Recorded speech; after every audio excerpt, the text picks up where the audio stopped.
Hi friends, ನಾನು ಮಾತಾಡ್ತಿರೋದು.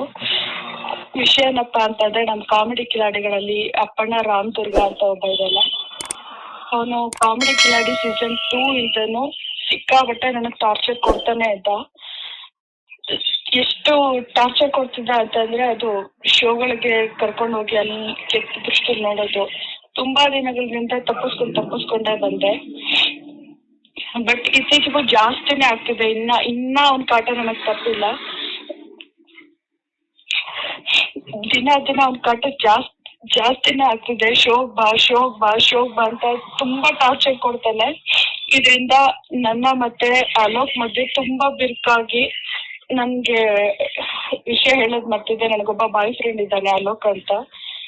ಅವನ ಮಧ್ಯೆ ಬಿರುಕಾಗಿ ಬ್ರೇಕಪ್ ಆಗಿದೆ ಇವತ್ತು. ಇದಕ್ ಕಾರಣ ಅಪ್ಪಣ್ಣ. ನಾನೇನಾದ್ರೂ ಅಕಸ್ಮಾತ್ ಸೂಸೈಡ್ ಮಾಡ್ಕೊಂಡು ಸತ್ರೆ ಅದಕ್ಕೆ ಸೊ ಅವನ್ನ ಮಾತ್ರ ಸುಮ್ಮನೆ ಬಿಡ್ಬೇಡಿ ಫ್ರೆಂಡ್ಸ್. ಇದನ್ನ ಎಲ್ರಿಗೂ ಶೇರ್ ಮಾಡಿ. ಹಾಯ್ ಫ್ರೆಂಡ್ಸ್, ನಾನು ಮಾತಾಡ್ತಿರೋದು.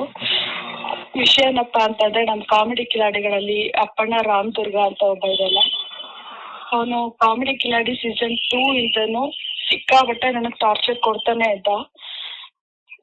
ಎಷ್ಟು ಟಾರ್ಚರ್ ಕೊಡ್ತಿದ್ದ ಅಂತಂದ್ರೆ, ಅದು ಶೋಗಳಿಗೆ ಕರ್ಕೊಂಡು ಹೋಗಿ ಅಲ್ಲಿ ಕೆಟ್ಟ ದೃಷ್ಟಿ ನೋಡೋದು. ತುಂಬಾ ದಿನಗಳಿಂದ ತಪ್ಪಿಸ್ಕೊಂಡೇ ಬಂದೆ. ಬಟ್ ಇತ್ತೀಚೆಗೂ ಜಾಸ್ತಿನೇ ಆಗ್ತಿದೆ. ಇನ್ನ ಅವ್ನ ಕಾಟ ನನಗೆ ತಪ್ಪಿಲ್ಲ. ದಿನ ಅವ್ನ ಕಾಟ ಜಾಸ್ತಿನೇ ಆಗ್ತಿದೆ. ಶೋಕ್ ಬಾ ಅಂತ ತುಂಬಾ ಟಾರ್ಚರ್ ಕೊಡ್ತಾನೆ.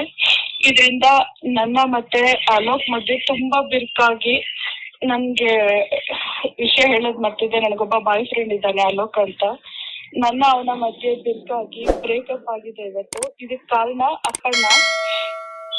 ನಾನೇನಾದ್ರೂ ಅಕಸ್ಮಾತ್ ಸೂಸೈಡ್ ಮಾಡ್ಕೊಂಡು ಸತ್ರೆ ಅದಕ್ಕೆ